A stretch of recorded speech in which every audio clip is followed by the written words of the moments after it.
ഇലയിലെല്ലാം വിളമ്പി വെച്ചിരിക്കുക.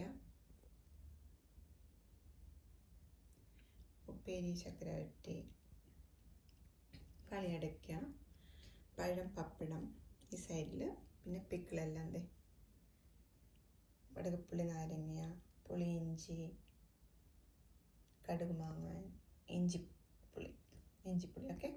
പിന്നെ ഈ സൈഡിൽ എന്തേ മധുരപ്പച്ചടി, പൈനാപ്പിൾ പച്ചടി, മാങ്ങ, കിച്ചടി, ഇത് വെണ്ടയ്ക്ക കിച്ചടി കേട്ടോ, അവിയൽ, തോരൻ, പിന്നെന്താ മത്തങ്ങ എരിശ്ശേരി. പിന്നെ നമുക്ക് താഴോട്ട് വിളമ്പി കൊടുക്കാം. ഇവിടെ നിന്ന് മെഴുക്കുവരട്ടി, അച്ചിങ്ങ മെഴുക്കുവരട്ടി, സ്റ്റൂ. ഇത് തിക്കായിട്ടുള്ള സ്റ്റൂവാണ്. പിന്നെ കടലയൊക്കെ ഇട്ട് ഉണ്ടാക്കിയ കൂട്ടുകറി, കാളനും ഓലനും കൂടെ അവിടെ വിളമ്പി. നെയ്യ്, പിന്നെ ഉപ്പ് വേണമെങ്കിൽ ഉപ്പ് ഒക്കെ എടുത്ത് വെച്ച് നെയ്യ് ഒക്കെ പരിപ്പിൽ ഒഴിച്ച് കഴിക്കാൻ വേണ്ടി കുറച്ച് നെയ്യും വെച്ചിട്ടുണ്ട്. പിന്നെ നമ്മൾ റൈസ് ഇട്ടത് പരിപ്പ് സാമ്പാറൊക്കെ കൂട്ടി കഴിച്ച് പരിപ്പിന് വേണ്ടി കുറച്ച് നെയ്യ് ഇടും. പിന്നെ ഏതെങ്കിലും ഒരു ശർക്കര പായസം, അത് പഴമൊക്കെ ആയിട്ട് കഴിക്കുക.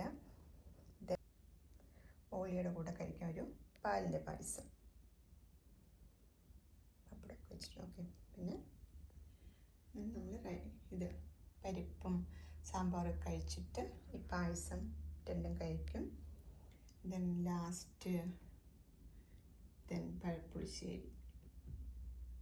അവസാനം കറിവേപ്പിലയൊക്കെ ഇട്ട് ഇഞ്ചിയൊക്കെ ഇട്ടുണ്ടാക്കി സംഭാരം കൂട്ടി കഴിച്ച് നമ്മൾ സദ്യ നിർത്തും. ആണ് കറികളൊക്കെ ഇലയിൽ സെർവ് ചെയ്ത് കഴിക്കുന്ന രീതി. അപ്പോൾ നെക്സ്റ്റ് ടൈം നിങ്ങളും ഇതേപോലെ കറികളൊക്കെ ഉണ്ടാക്കി ഇതേപോലെ ഇലയിലൊക്കെ സെർവ് ചെയ്ത്